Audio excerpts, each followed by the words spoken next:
Future-proof knowledge podcast, mind unlocked. With every episode we cast real talk, real tools, wisdom on the fly. Tune in, geek out, reach for the sky. FPK, Future-proof knowledge podcast.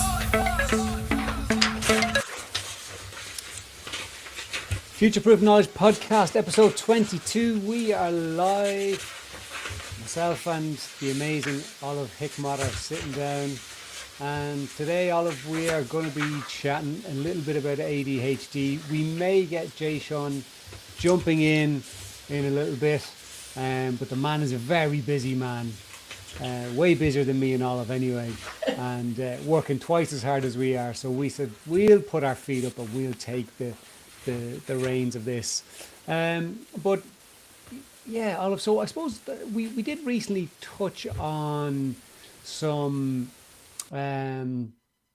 conversation around ADHD when we had Laura on, and that was a fantastic podcast, and Laura will definitely be getting her back on to discuss things like that. But we wanted today to kind of delve in a little bit to what it's like for parents when a diagnosis is received, what it's like for the young people, what it's like for anybody, and what people can start to do straight away, because that can sometimes be a bit of a challenge to know where to go. And it's something that it's interesting. I've noticed a lot over the last few weeks anyway, is people going, now that I know something, what's the pathway? Like, what do I do? Like, what do I do from here? Because a lot of people, a lot of parents will put weight in, we just need to get this diagnosis, and then we'll be able to get all the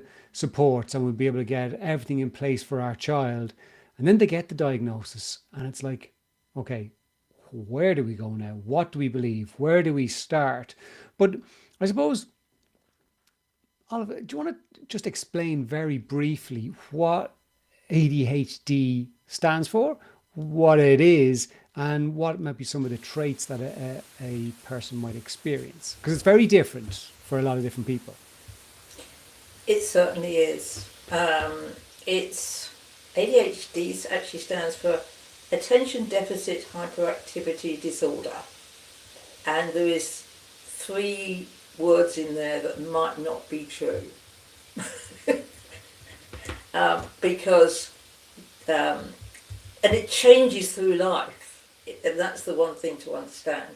So whatever I say might be very suitable for your 6-year-old and not so suitable for your 30-year-old. So originally it was ADD, which was Attention Deficit Disorder. Then they threw hyperactivity disorder in the middle of it, mainly because kids struggle to sit still, especially boys, I'm afraid to say. So that's where we are at the moment. We've dropped the ADD and we're on to ADHD. But also Ned Halliwell, who I'm a big fan of, who is an expert in ADHD in the States, has invented VAST, which is variable attention something or other. But he's really on the side of there's great strengths as well as challenges. So, and he says that VAST, basically, you can look as if you've got VAST without actually having ADHD. So I'll give you one category which is really clear to me, because I've got grandchildren, and VAST quite often affects young parents. And if you remember being a young parent, there is all this stuff going on in your head continuously, and he says that's one of the categories that I would definitely call VAST. And so there's a few more that I can't remember, but and one of the big problems with it is it does tend to be a bit of a shifting diagnosis. The psychologists probably won't like me saying that, but you know, if you think back in history, for example, when I went to school, it didn't exist, really. There was naughty kids, but that was about it.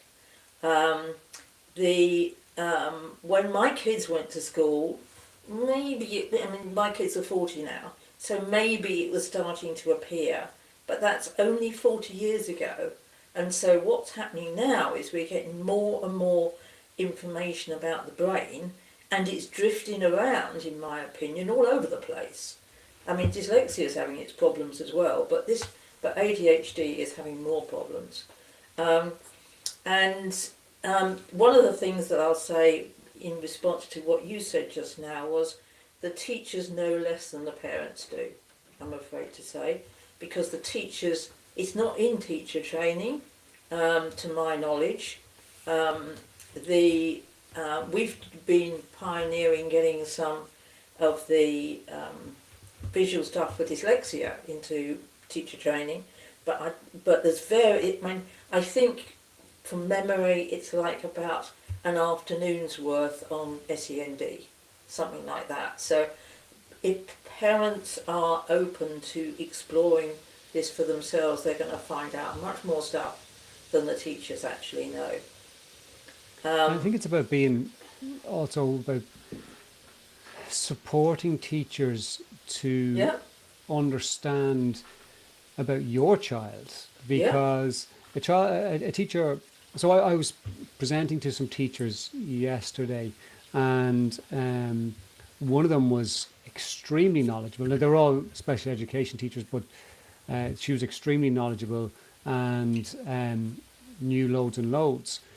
And then a student came in who I was going to do a little bit of work with, and she kind of said, yeah, this fella's hard to kind of handle sometimes.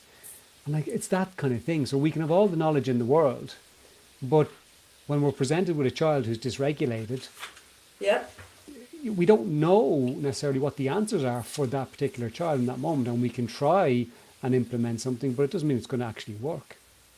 And dysregulation is becoming a bigger issue in ADHD. Look who it is, Olive. Along with several others. Hello, Jason. Hello. We were just saying that you've been off working extremely hard, so that's why we gave you a little bit of a break before you could come and join into the podcast today. Yes. But yeah, Olive, I think you're right. Like it's about trying to support as many people as possible, not just the parents or the young people, but the teachers also, in how to support young people as best we can. And before I came on here, I was at a EdTech kind of networking online event. So literally I came off that and straight in here. And I was talking to a couple of people, and they were talking about the amount of research that's going on and the challenges that some of the online educational institutions are having in, well, obviously they're worried about plagiarism and people using AI and how they're going to assess knowledge and stuff like that. And I was kind of highlighting, going, well, this is actually fantastic, because we need to blow the system up in certain circumstances in order to be able to show those neurodiverse young people that, okay, let's try and link it to something that you're interested in, then you're more likely to retain the information. And you're more likely to actually want to be involved in more self-directed learning, which makes perfect sense to me. Yeah, and I think the children themselves will create change in the next decade or so, you know.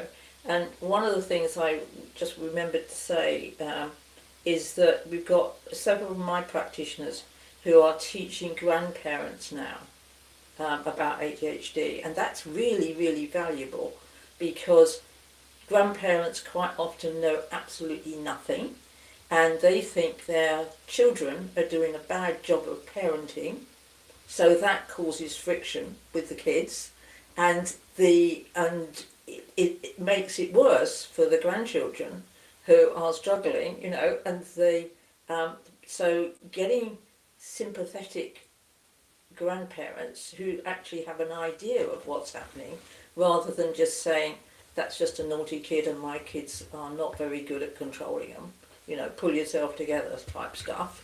That I think is a really important avenue as well. Yeah, you're right. And I think, like Jay Sean discussed before, his own experience of, his family's reaction to his son, and that can be, something that uh, lots of parents will experience. And it's not, again, it's not about the grandparents are just trying to be horrible and they're just trying to make their children feel bad about their grandchildren. They just don't understand. And as you said, Olive, like ADHD has only been around for a few decades. And if we think about the length that humans have been around, like thousands and thousands of years. So, like, we still, yes, we know so much more than people did 20 years ago, which is good. But just imagine what it's going to be like in 20 years' time, in 100 years' time, in 200 years' time, and the knowledge that we're going to have about the humans, assuming we're all still around and that AI hasn't killed us all like the Terminator. But I suppose, like, and Jason, I'll bring you in here. Like, with ADHD, for example, like we will see in classrooms and we'll see in the street, and Olive made reference to earlier on where, the hyperactivity element was added in, but that comes out more so in boys. Like, now, you don't have a diagnosis of ADHD. I'm not saying you have ADHD, but thinking back to, growing up and stuff like that, were you a hyper child, or what was your experience of those kids around you in the classroom who maybe would be hyper and would probably be classified as ADHD now? I was quite the hyper kid. Yeah, I was the one in the class yeah, the one you're talking about, that was me. You were him. Yeah, exactly. Um, but it's an interesting point because there's two types of people that are like me. I wasn't diagnosed with ADHD. I don't think I have ADHD, but I was very hyper focused and I can hear things. And when I hear the teacher giving the lesson, I absorb it pretty quickly. So I was retaining information pretty good and pretty quickly. And that left me free time where other students were studying in the books, writing and doing stuff like that. My hyperactivity would cause me to start acting out, being the class clown, but it wasn't because I wasn't understanding, and it wasn't because of ADHD. It was just because I did understand, and the class just wasn't structured for me. So instead of being singled out as, hey, he's a pretty bright kid, it was, he's a trouble kid because he's a class clown. And there was that miss in the perception from the educator in what my activity was. And I'm sure from their point of view, they probably assumed this kid has ADHD, not the other. Maybe he's getting it too fast and just is bored at this point. Yeah, or, maybe you're a bodily kinesthetic learner where you need to be up and moving in order to, learn, or maybe you're an auditory learner and you learn by listening and not focusing, and like there's so many different nuances, and yet we know so much now. And again, I do think things are going to change a lot, and we're going to learn so much more. But I have so much empathy for the teachers and the educators though as well, because they're under pressure to provide a curriculum with 25, 30, 35, in some cases 40 kids in a classroom. Like, how can any one person provide meaningful education to every single individual child in a classroom of even 30 people? It's like, it's almost impossible. And then it's so much easier to go, right, well, that kid is being disruptive.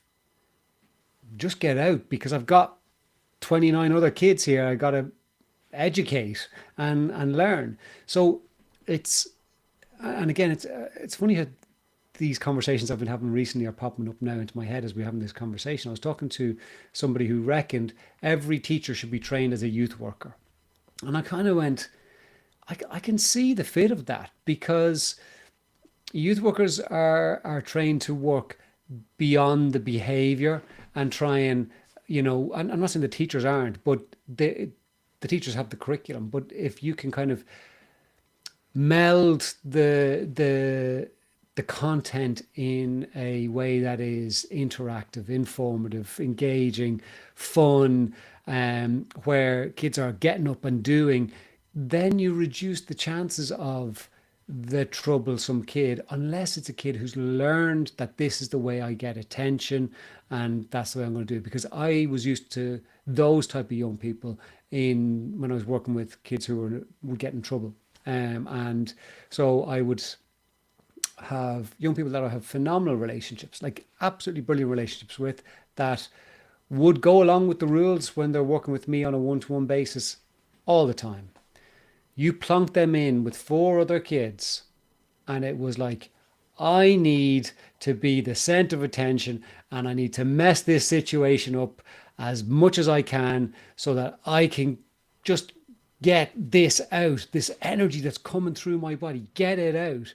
So what I used to actually do was I used to start every session, or most of the sessions, where I get them all to do press-ups or get them start punching a punch bag just to get the physical energy out. And that gave them a better chance of regulating themselves and actually participate in a group setting in a much more effective way. It didn't work all the time, but that's the other side of it. It's not going to work all the time as well. And there were times where I had to put a kid out and say, come back next week. You can't stay here because you're messing too much stuff up.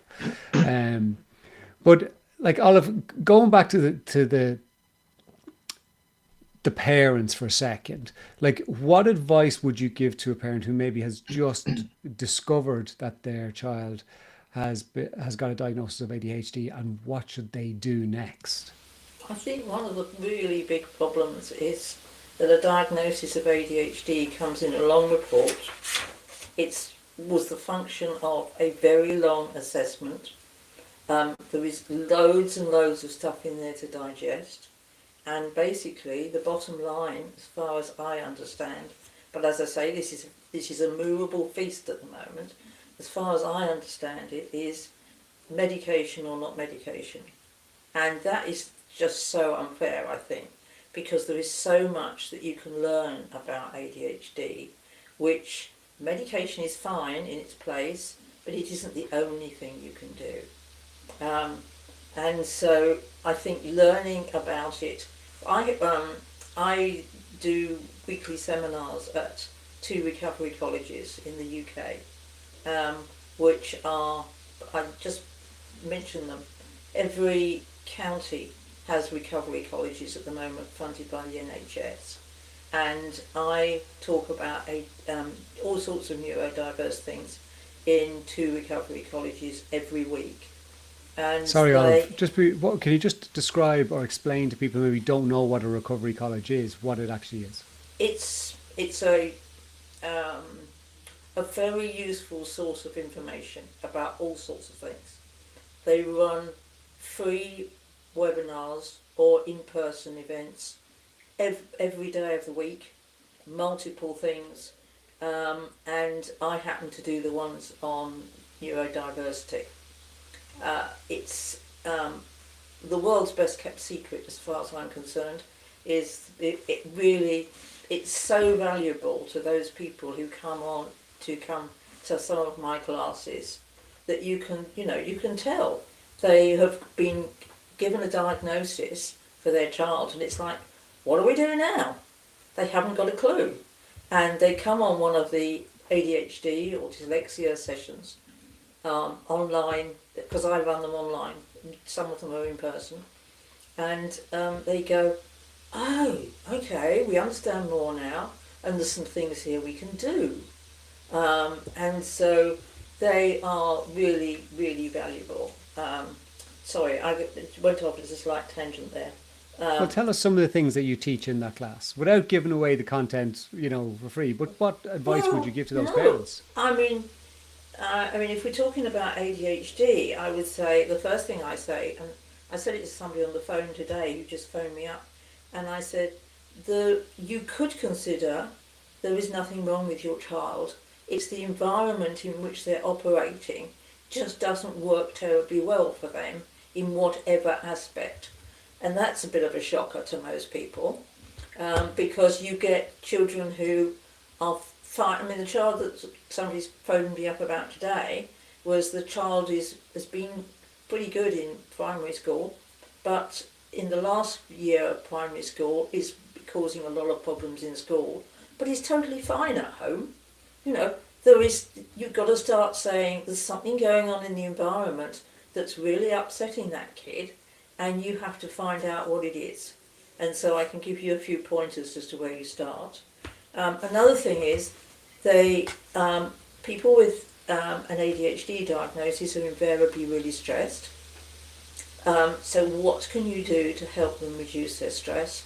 One of the most important things you can do is to stop them looking down, because from the research that's been around for donkey's years, when our eyes go up, we're looking at pictures. When our eyes go sideways, we're doing auditory. And when our eyes go down, we are doing emotions. Please help your child not to look down, because if they're feeling bad about themselves, all it's going to do is make matters worse. And so I get them, for example, if they're struggling with writing an essay, for example, get them to write an essay on a piece of paper on the wall.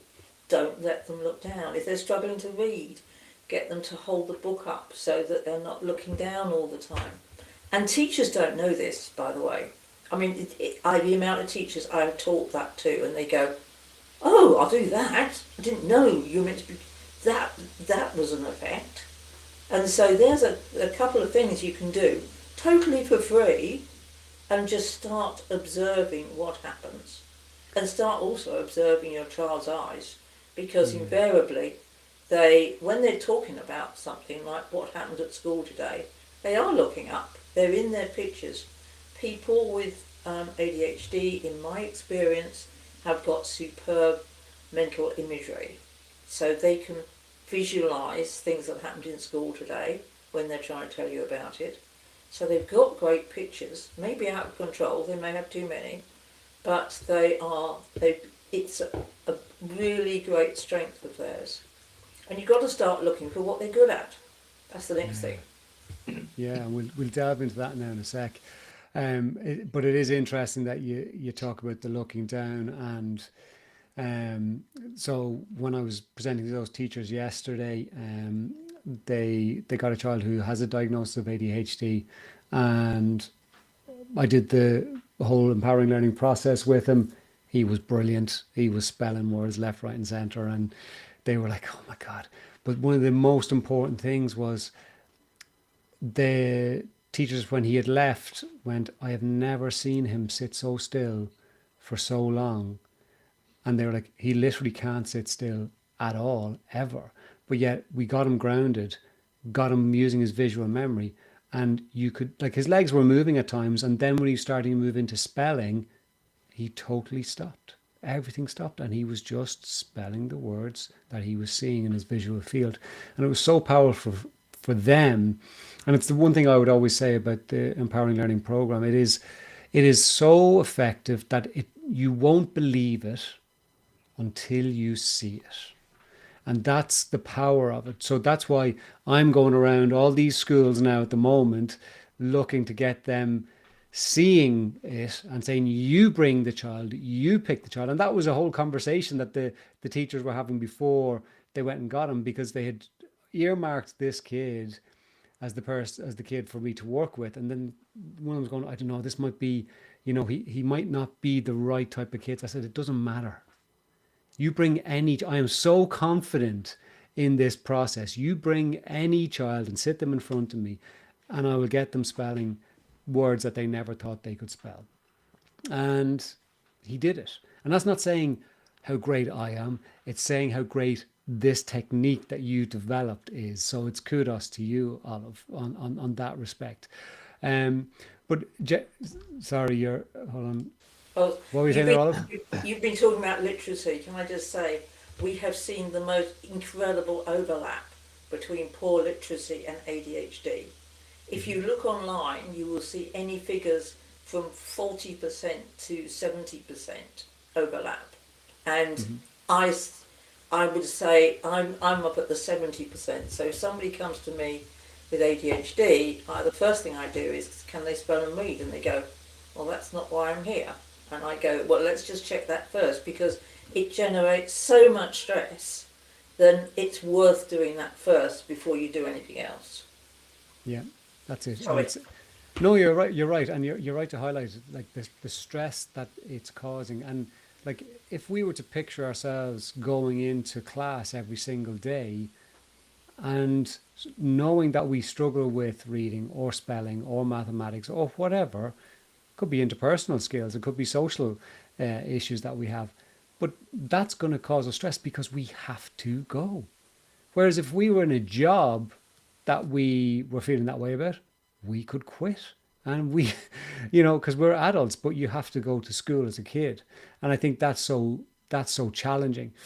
Like, Jay Sean, I want to come to you in terms of like your experience of going looking for supports, not directly related to ADHD, but looking for supports. Like in the US, are the supports, is the availability of supports decent, really good, not very good? Because over here, unless you have the finances, one, getting an assessment through the public system takes years. Two, they might not even give you the supports because you don't fit the very small criteria that they have. So unless you have the finances to be able to go and afford the private supports, it can be very challenging for those parents. So what's your experience of getting supports for a neurodiverse child in the US? In the US, it's very fragmented. So we originally were in Texas when we had my son, and when we got our diagnosis and his first several years of therapy and ABA, we weren't able to. We were able to get some services, very minimal. The primary services that we needed, such as ABA and stuff like that, we were paying anywhere from $10,000 to $26,000 per year out of pocket. That's with insurance. But now we're in Oregon. Donuts. We haven't paid anything. So it's very fragmented. It's a state by state. There's no signs of progress. In fact, there's just more signs of regress in our system in the United States right now. Um, but there's very good advocates. Any state you're in, there's very good advocate networks that you can get into that will assist you getting through the barriers to get the most that you can. But again, for the most part, it's state by state. A state like Oregon has just been mind blowing to me. It's yeah, But that's a yeah, it's huge just discrepancy. You huge, know, huge discrepancy. 24,000 to zero is like massive. And it causes a lot of burden on families. I mean, if you're in Texas, we were fortunate enough to where we were able to travel on our own and move here and reset up shop and everything. But a lot of families in my position don't have that luxury. So you get stuck in a state where the services are poor, you're paying more than you're taking in. And there's states where it could be so much easier for you, but just the cost and burden and to leave your family network behind to go for the financial, it just tears families apart, and it puts extra emotional stress because there are other options if you're in bad states that don't support, but you're torn. And financially it's difficult. um, I did want to touch on two things though from your previous conversation. So teachers, I think it's important how we define what a teacher is, because if you go into any school, let's say they have 150 teachers, air quotes, um, I guarantee they only have 50 teachers in the sense of what a teacher's supposed to be. And I can spot them easily. If I come into a class or I'm walking through a school and I'm looking through the doors, especially in the first 5 to 10 minutes of class, if I see a teacher standing behind their desk starting the class, that's their point of that's where they plan on being for the day. To me, that's not a teacher, and it never fails. That's where they end up. They say what they have to say to the class in the first 10, 15 minutes. They sit down, put their head down, and now they're just role monitors. Get your book down, do this, do that. Then you see those teachers that are in front of their desk. And the whole time they're in class, they're roaming, they're rotating, they're bringing each kid in. They're not waiting for hands to be raised. They're calling on each student. Hey, can you help me with this? What's the answer to this? Did you do this? And what if you two were able, and they include all the peers and students. So what I mean is how we define teachers is you're a teacher, Alan, whether it can go under a title of coach, of whatever you want to call it, but a teacher is a person who truly engages with the student who can teach. It's not just about saying, here's a subject, here's A to B, this is what you need to learn, and I'll walk you through the steps. That's great. It's instructional, but it's not teaching. Teaching means you've got to grasp the student's mind. You've got to connect with them. So there's lots of teachers in the school, but there's only a handful of what I consider real teachers. Those real teachers are the ones that are the most important because we're discussing the diagnosis now, after the diagnosis, ADHD. What I've never seen, and what none of my friends have ever seen, is in any of my time in school, I never had a teacher at the beginning of the school year, which is the best time to do it, maybe the first week of school. All right, who likes to learn this way? Who likes to read? Who likes to stand up when they're learning? Just getting the vibe and doing a classroom assessment, just getting a feel for your students. If you start your year off that way, you know how to address your students, and you're the first line of defense, because then you can start to identify, well, this person is this type of learner, they're struggling with this. You also, in that early week, discuss different types of learning disabilities and stuff like that, so the students themselves can be empowered to make that decision. And they might go to their counselor later and say, hey, a couple weeks ago we were talking about this, and over the last couple of weeks I noticed maybe I might have ADHD. But if the student's never been given the chance to understand and to be assessed and to be start the school year off on a positive group assessment, and you're not pointing out students, you're just laying out, this is how we're going to do our year. That's something I never got. And had I had a teacher do that, I believe all of my peers would have had different ways that they learn. We could have been grouped in those groups, and it could have made class a lot easier for everyone. And as a teacher, as a first line of defense, you're there to help parents understand this and give parents the signals, because you're with that child in the most important time to catch these diagnoses. You should be engaged. If you're not engaged, you're not a teacher. Sorry for the tangent. Those are just two important you're points okay. that I saw. But I do think as well, like, so I do a lot of work with young people who might be involved in school avoidance, and the majority, not all, but the majority at the start of the school year will try. They will go in and they will fall away. And I think what you're describing could be one of the ways that could help those kids, or give those kids a better chance of being able to maintain that school place and not slip into school avoidance. Obviously, there's going to be other things, other factors going on, but just taking that moment to go, I see you.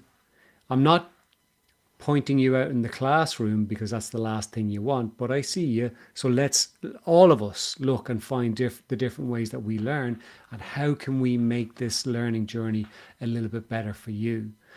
But Olive, I want to come back to something you said earlier on, which was, around the environment.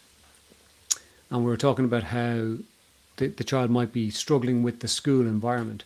What about for those parents who don't see necessarily, they're not getting phone calls from the school, but at home their child is bouncing around the walls? Like, what advice would you give to those parents? They are, I would say, in my experience, the children are being confined all day long into what the school wants them to do, which is probably sitting still and doing as they're told, and because it depends what age group you're talking to as well.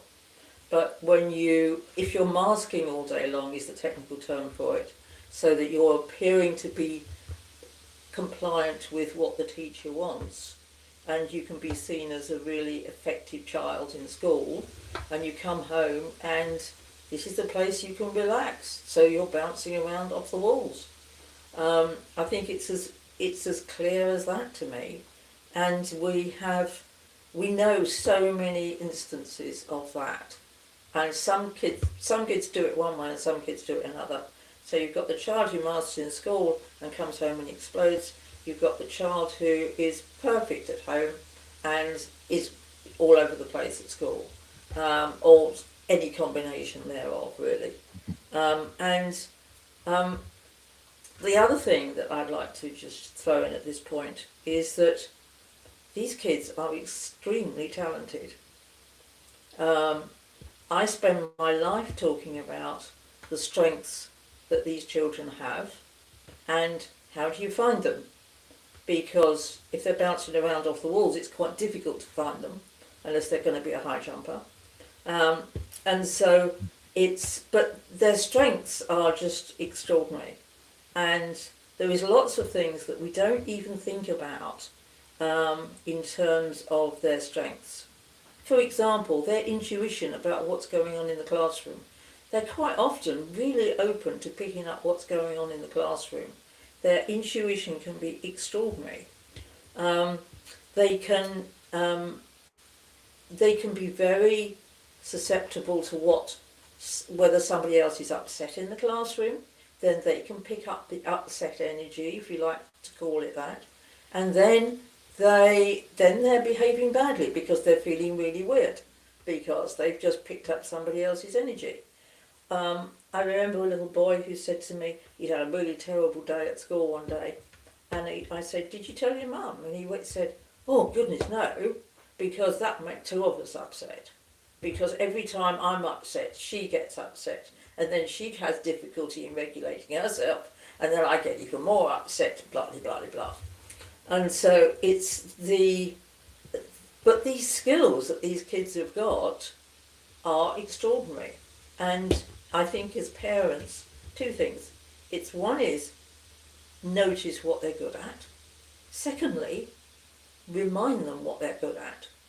There is a wonderful statistic, and I've forgotten the number, but how many negative messages a child gets every day.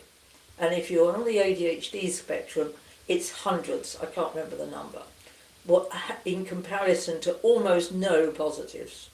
So what you've got to do as a parent is spot what they're getting right, remind them that they're getting it right, call it out so that they realise they're getting things right, to try and redress this horrible balance that they are seeing negativity all the time. And what's going to happen if they see negativity all the time? They're going to end up being really down on themselves, taking it all on board, and then they develop all sorts of other things like RSD and stuff, and you get more and more comorbidity, and you get depressed and all sorts of things. So that's something to bear in mind. Spot what they're getting right. And there is a lovely quote from Dr. Shankar who said, "See a child differently and you will see a different child." And so spot the things they're getting right and remind them to build their self-confidence and your confidence in them. Yeah, because as parents, we are going to be, we won't be the only influence on our kids, we will be one of the main influences. And while we may not think it, we will, how we view our children and how we let them know we view them is extremely, extremely powerful.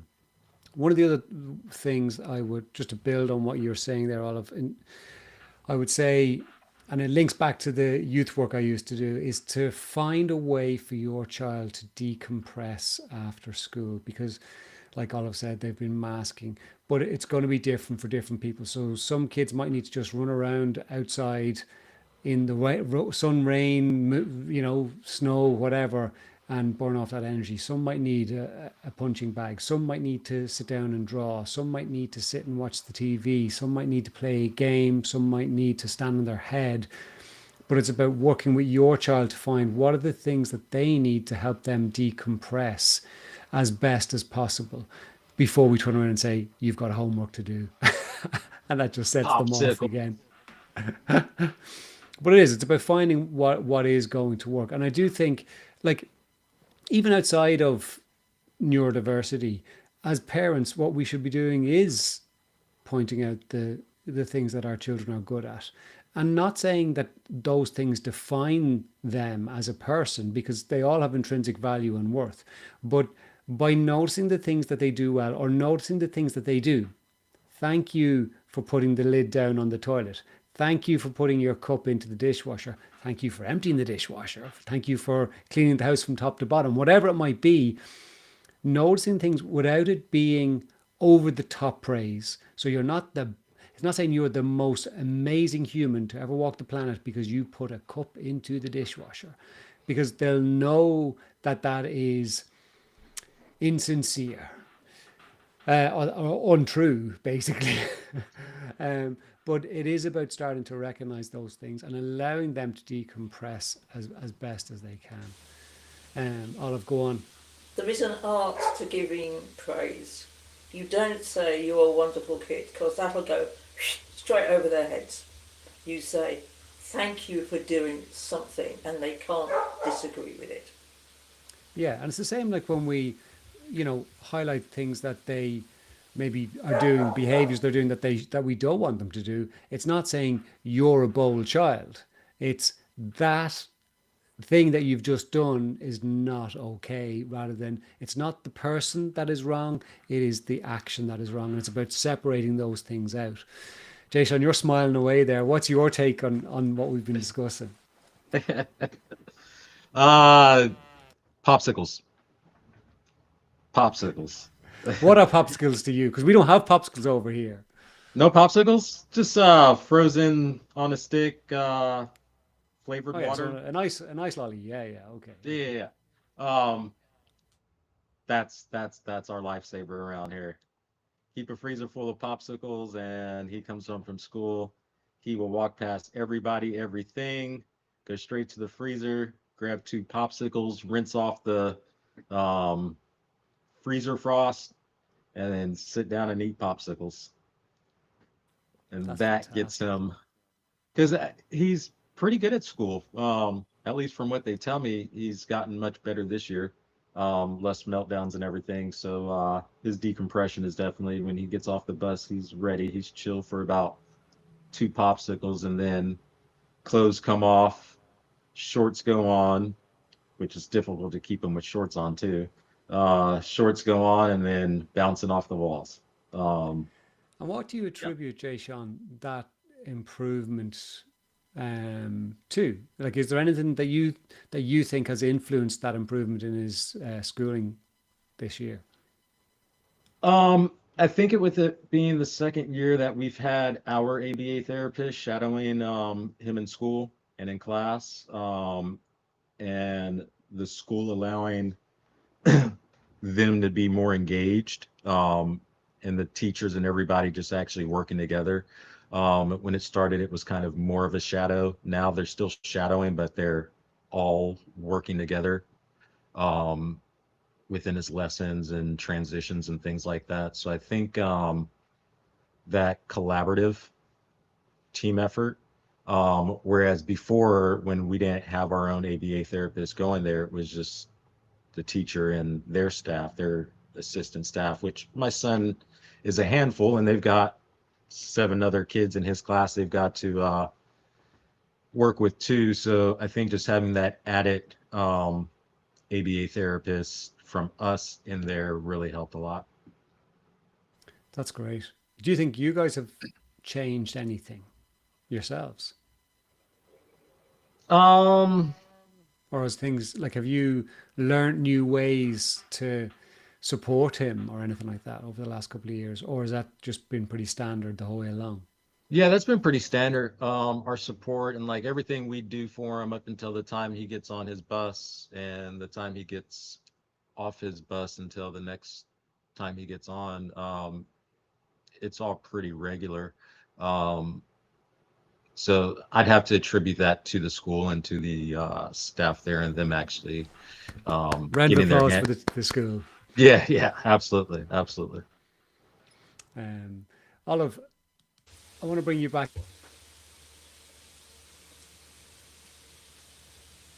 I've lost you. Alan. I'm mute. I'm muted. That's it. That's it. I give up. I've officially given up.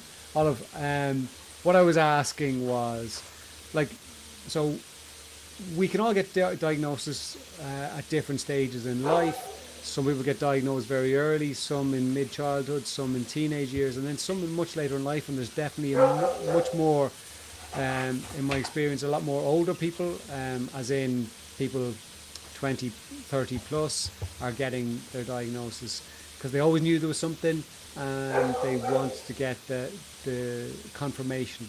But from your knowledge and experience, talk to me about some of the ways that ADHD presents differently throughout the stages and ages of life. The most obvious one, I think, is that in childhood, especially the boys, I'm sorry to say, tend to be hyperactive, as in running about, whereas when they're older, their brains are hyperactive, but their limbs aren't moving all the time.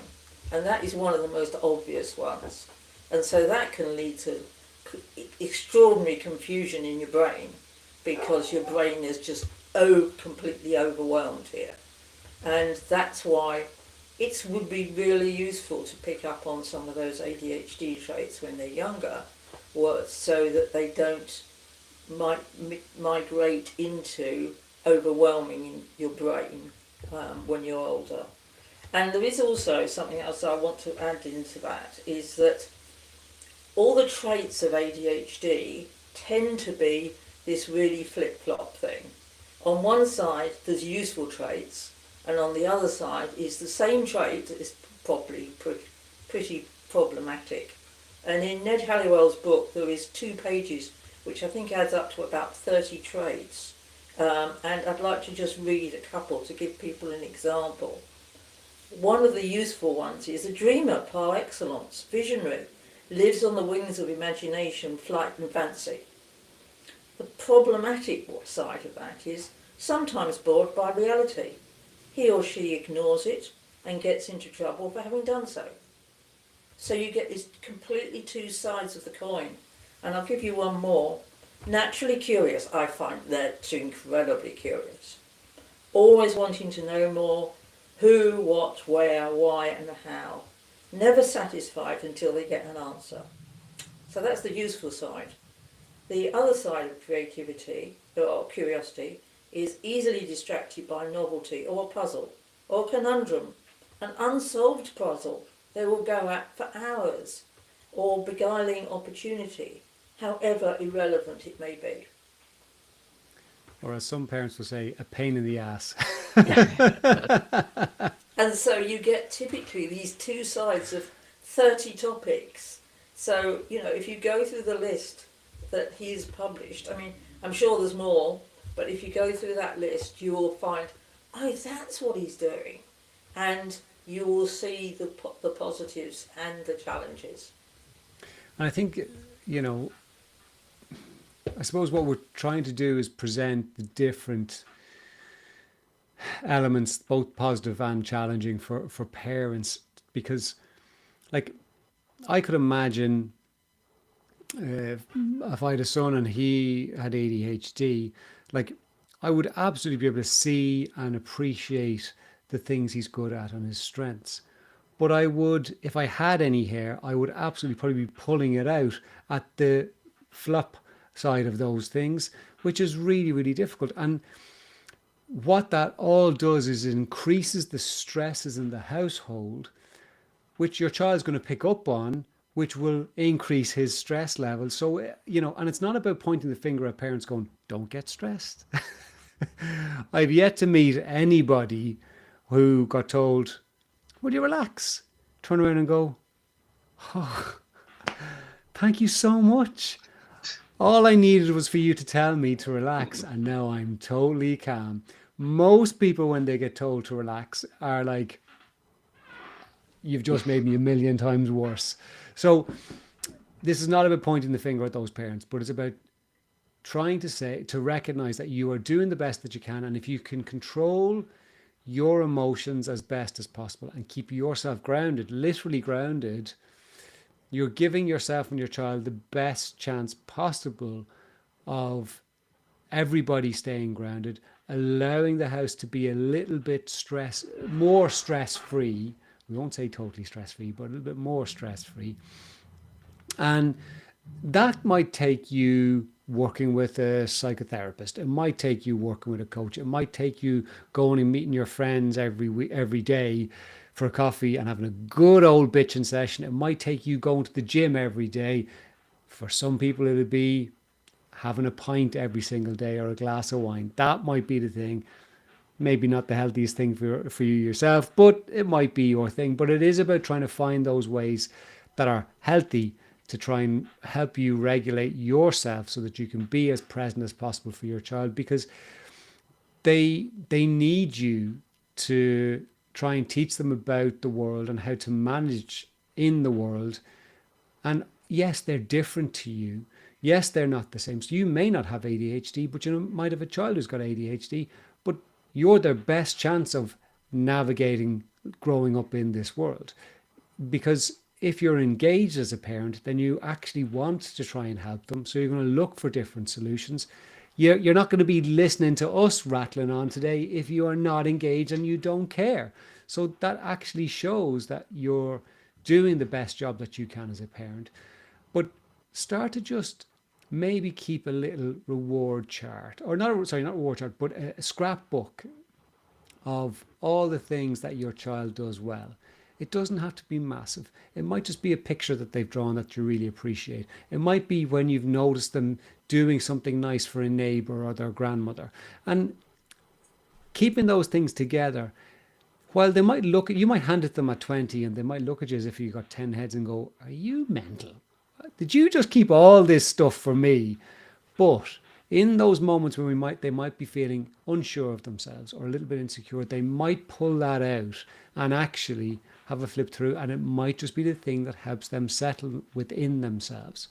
We were doing our Christmas tree last night. We were putting the decorations on, and somehow it came up about how we've recorded every Christmas morning since my kids were born. And my youngest daughter went, I have one here on my phone. Now, the reason she has it on her phone is because her older sister gets quite embarrassed when she sees it. But we just cast it up onto the TV, and it was just, it was so lovely. Like, the two of them were totally embarrassed at this, looking at themselves as younger kids. But it was so lovely for us as parents, because not that we want to be recording our children's lives the whole time, but it was so nice to be able to sit down and reminisce. And like, for myself and my wife, we were able to have a conversation afterwards going, oh my God, like, where have the years gone? But we were able to see those little moments that were really important. And as a family, have a good laugh and check in about, the things that how we would speak, what we were saying, what we were doing, what was important back then. And look how things have changed. And we as parents can sit back and go, do you know what? We got a lot of things wrong as parents, but overall we did a pretty okay job. Now, if my children were sitting here, they might be going, no, you didn't. You were terrible parents. but it's me that's sitting here and it's not them. And they can get their own podcast if they want to badmouth their parents. That's absolutely fine by me. But look, as we come to kind of a close for today's session, Jason, have you any final thoughts for the listeners? Final thoughts for the day.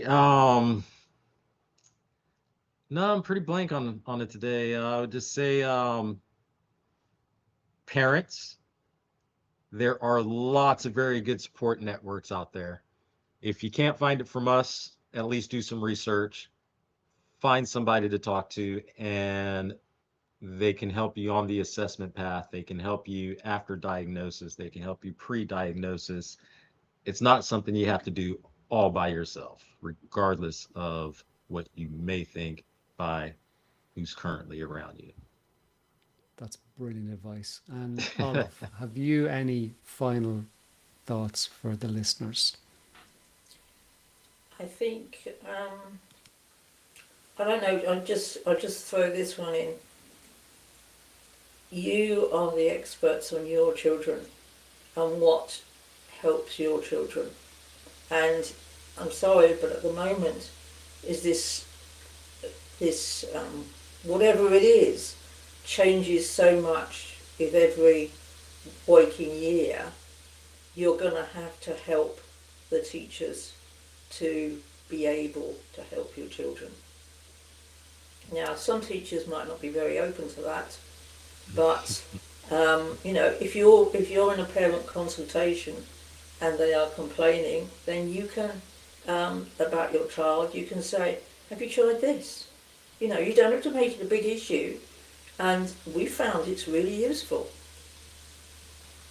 Absolutely, really powerful. That's why we've built out the FPK app, is to give the parents that support, so they, when they're going into those meetings, they have that confidence, and they're basing it on factual information that is there in front of them at their fingertips. So go and check out fpk-x.com for you can use it for free. And I want to say thank you so much to both Jason and Olive for their contributions today. You've both been, as always, fantastic. I am so lucky to be able to sit and listen to you two, and I don't have to come up with anything interesting or anything knowledgeable. I just let you guys do it, and I just sit here and listen, and it's fantastic. We hope you guys have enjoyed this one this week. We will be back next week, because we ain't taking no break over Christmas, are we, Jay Sean? We're not. No breaks. We're not putting our feet up. So we'll be back next week for the last episode before Christmas.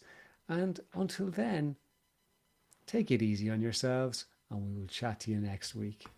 Take care. Take care. Hey, future-proof knowledge podcasts, mind unlocked. With every episode we cast, real talk, real tools, wisdom on the fly. Tune in, geek out, reach for the sky.